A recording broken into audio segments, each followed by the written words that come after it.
Hi guys. So today I want to take you guys through my take on what Narayanamurthy said regarding the 70 working hours that should be done by the young generation, no, I actually feel that what should be said in this context is that no someone as experienced as him should actually be saying that we build an environment of growth and learning, and that will be lead people and that will actually lead people to work more hours or work or not actually care about the work hours in practice, but actually loving what they do. That should be the context in which it should have been spoken about.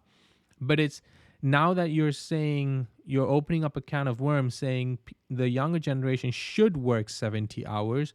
So when you are saying they should work 70 hours, what are you providing from your end to like facilitate that 70 hours? Right, that's the next question, because it opens up the question to the work culture. It opens up the question to how much pay they're getting, if that's the expectation, because expectation from any sort of relationship breaks that relationship. No, it's those unsaid expectations that actually break it.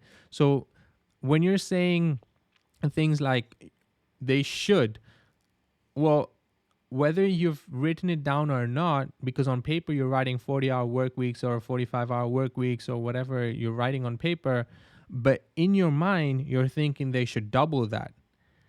That is blatantly wrong, and I don't understand how people are actually viewing this and supporting this. um I'm not trying to take his side or go against him or anything, because who am I to talk about it when I'm not even in that organization? But it's gonna resonate with some people, and it's gonna be a top down approach where when people go into that organization, their managers or their bosses, when they say, "Oh yeah, just do this outside of your office hours," it doesn't seem wrong to anyone, because the founder himself is talking about a 70-hour work week. That is ridiculous. That's what's going to be passed on, and people are going to understand it as, oh, you're going to be forced to work 70 hours. You know, and coming from someone as experienced as him, it should have been more thoughtful. Um, and creating a work like creating that workforce and cultivating a place of learning, and not to just like ask people to work this many hours for you, because once you've created that ecosystem of being able to care for your employees and no actually take care of your employees, when they love what they're doing, will regardless of how much time they're clocking, they're going to work and make sure the projects are complete. They're going to ensure that your targets are met. And that's what they aim to do, because you support them and they support your customers. And then overall, it's a happy experience. But now, in the sense, unhappy employees are going to turn up and say, oh, if you're expecting me to do 70 hours, then I expect you to pay more. No, that's not how it works. You need to understand the other side of things. And obviously, coming from someone as coming from someone who has built an empire like that, like Infosys, um is not a great look. It's not a great look on anyone, for example, like anyone in that vicinity of like just speaking about it. You're talking about it, we're not trying to hate on him, but at the same time, this is not something that can be recommended, because 70-hour work week, now the doctors or everyone is just speaking about it, saying, oh, this is going to lead to so many health problems and so on. So we're not even opening up to things like the pay, the health, the personal needs, or the work culture, but we're just talking about the work hours, because that in itself, you can see that the perspective of looking at just the number of hours is a very what do you call it, it's a very micromanagement perspective, because when you say work 70 hours, what are you achieving by working 70 hours? Right, that's the question. Because if I can do a job in 40 hours, why would I want to work 70? Why would I want to clock 70 hours for that same job? No, simple. If I'm finishing my target within that 40 hours, then it gives me the liberty to not go on like ahead of like just work, go the extra mile or whatever. Like you don't have to do the 70 hours. It's not a recommendation, or it's not a hard set rule that you have to work 70 hours.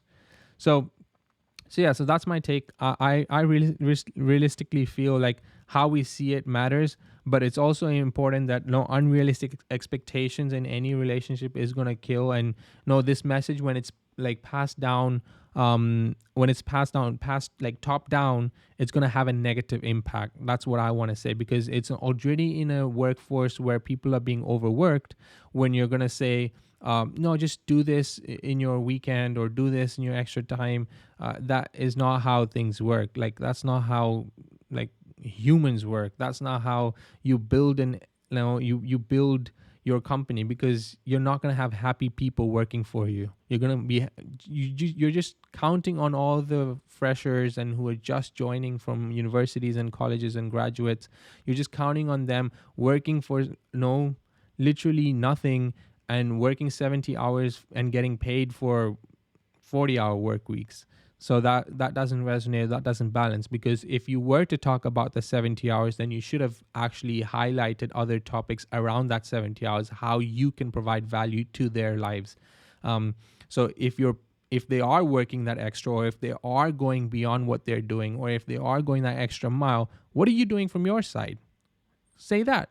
Talk about that as well, because that gives an overall context, and it gives a more balanced opinion, and people can understand you better, and people can understand how you've come to that 70 hours, and what's the thought process behind saying, oh yeah, if you work extra, we're going to appreciate you, we're going to give you this promotion, or we're going to do this for you, vacation time or whatever.